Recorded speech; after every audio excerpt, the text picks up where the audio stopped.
बिस्मिल्लाहिर्रहमानिर्रहीम। अस्सलामुअलैकुम। पुराने वक्तों की बात है कि एक बादशाह ने अपनी सल्तनत में ये ऐलान करवा दिया कि कल से इसकी राय में मौजूद कोई भी औरत ना तो किसी किस्म का जेवर पहनेगी और ना ही किसी किस्म का बनाव सिंगार करेगी। ये ऐलान जिसने भी सुना हंस दिया और सोचने लगा कि लगता है बादशाह का दिमाग हिल गया है।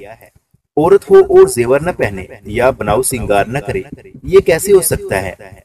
खुद औरतों की तरफ से शदीद रद्द-ए-अमल आया।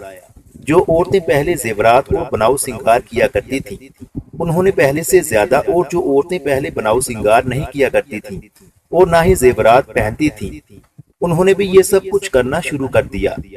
बात जो शाही फरमान से शुरू हुई थी अब लोगों के लिए मजाक और तमाशा बन चुकी थी। लोगों का ऐसा रद्द-ए-अमल देखकर बादशाह परेशान हो गया और उसने अपने दरबार में सब वजीरों मशीरों से मशवरा चाहा। कोई कहता बादशाह सलामत अपना फरमान वापस ले लो, कोई कहता जो अमल न करे उस औरत के खिलाफ कानूनी कार्रवाई करो। बात अब बादशाह के वकार, उसकी फरमा बरदारी या हुक्म अदूली से जा जुड़ी थी। बाहर की दुनिया को गलत पैगाम जा रहे थे कि बादशाह का अपनी राया पर कोई रोब और दबदबा नहीं रहा। राया इसका कहना नहीं मानती और बादशाह एक कमजोर और बेअसर हुक्मरान है।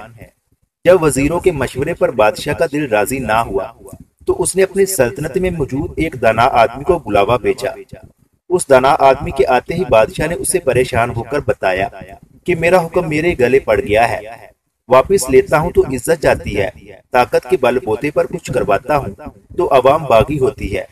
अब आप ये बताएं कि क्या किया जाए। दाना ने कुछ सोचने के बाद बादशाह से कहा, बादशाह सलामत, लोग तेरी वैसे अतायत नहीं करना चाहते जैसे तू चाहता है, बल्कि वो तेरी अतायत भी वैसे ही करना चाहते हैं जैसे वो सोचते हैं।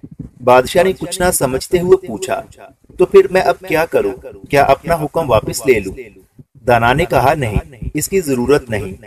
आप एक दूसरा हुक्म जारी करें कि आज से मेरी राया में मौजूद कोई खूबसूरत औरत या लड़की ना तो बनाव सिंगार करेगी और ना ही जेवरात पहना करेगी, क्योंकि खूबसूरती जेवरात और बनाव सिंगार की मोहताज नहीं होती।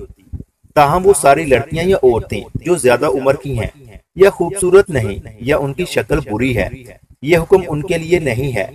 वो पूरे बनाव सिंगार और जेवरात पहनकर रहा करें ताकि दूसरे लोगों पर उनकी बुरी शक्ल, बड़ी और ढलती उम्र का बुरा असर ना पड़े और उनकी बदसूरती भी छुपी रहे।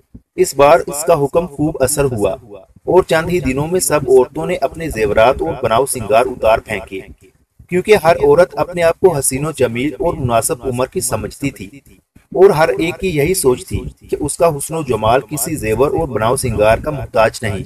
दाना का बादशाह से कहना था कि अब आपकी राया आपकी अतात करेगी, क्योंकि अब आपने उनकी अकल से सोचा है और उन्हीं के शऊर के मुताबिक फैसला लिया है। मुनासिब लफ्जों का चुनाव और एक दुरुस्त फिक्रे की सही तरतीब ही दिलों को जीतने का फन हुआ करता है।